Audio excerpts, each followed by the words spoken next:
Today we will be reviewing the Sonoff Wi-Fi Smart Switch Basic R2 model. Why don't we find out what's inside? Okay, so to start, we've basically got this bluish kind of enclosure with the smart switch inside. As you can see, it supports Google Assistant, Alexa. It works with the eWeLink app. It is available in the App Store and on Google Play. So it works with most devices. It also has voice control, share control, single countdown timing, and remote control, all through the eWeLink app. Let's open this up and find out what we have inside.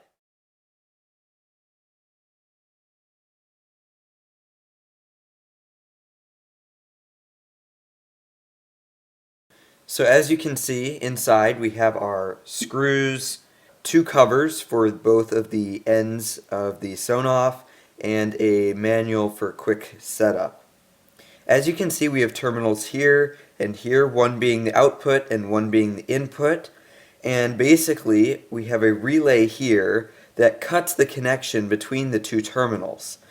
And what this does is this basically allows us to turn the power on or off wirelessly to a device.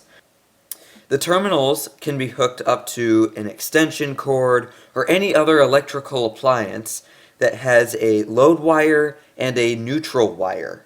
Some Sonoffs include DIY mode, which allows them to be hooked up to a computer so that the software inside them can actually be edited and formatted to your requirements and needs.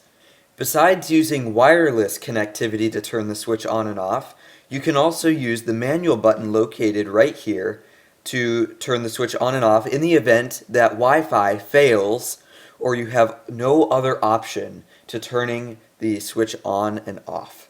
This concludes our review of the Sonoff Wi-Fi Smart Switch. You can also go and check out the sequential video to this one, where we will hook a Sonoff Wi-Fi Smart Switch up to an extension cord and turn the extension cord into an Alexa-enabled smart plug.